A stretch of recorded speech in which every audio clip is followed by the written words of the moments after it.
diagnosis offered long-awaited answers for Willis' struggles. It also left Hemming feeling abandoned. Bruce Willis health update. Actor's wife Emma Hemming Willis reveals the traumatic moment she learned he had dementia. The actor's wife shares the shock of his diagnosis, the challenges of caregiving, and why she chose to open up to help others. Bruce Willis health update. Actor's wife Emma Hemming Willis reveals the traumatic moment she learned he had dementia. Emma Hemming Willis has reflected on the life-altering day she learned her husband, Bruce Willis, was facing a future with dementia.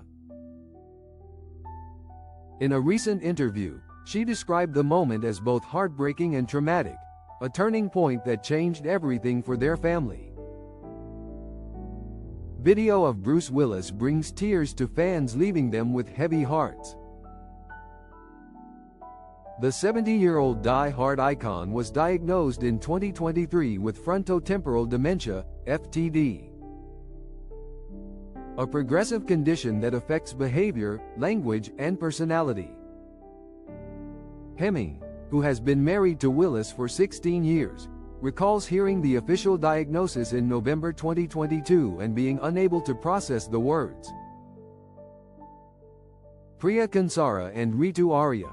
How well do you know your co-star, Marie Claire? I am sure the doctor was explaining what FTD is, but I couldn't hear a single thing, she told People.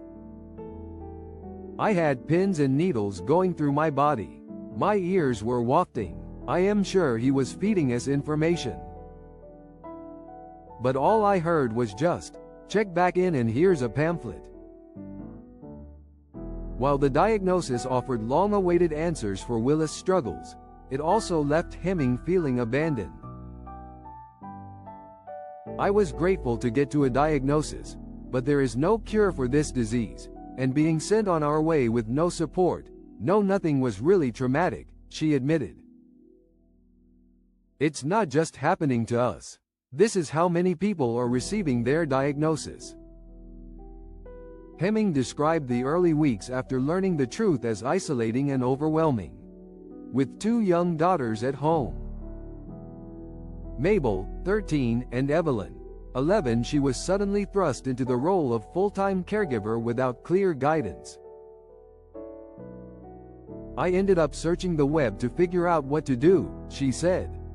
Early on, life felt very dark, very one note of just grief and sadness. She eventually found solace by connecting with experts and other families in similar situations, and she began using her platform to raise awareness. Early on, I was too scared to say anything to anyone. It felt like what was happening was only happening to us, she explained. I realized it would be beneficial to talk about it and raise awareness so people get to the doctor sooner, can be diagnosed sooner, get into clinical trials. Out of this painful journey, Hemming has written a new book titled The Unexpected Journey: Finding Strength, Hope, and Yourself on the Caregiving Path. She described it as the kind of resource she wished had existed when her family received the diagnosis. I wrote the book that I wish someone had handed me on the day we received the diagnosis, Hemming said. Caregiving is hard, and there are many people doing it with little to no support. The only way I can get through this is to help someone else feel less alone.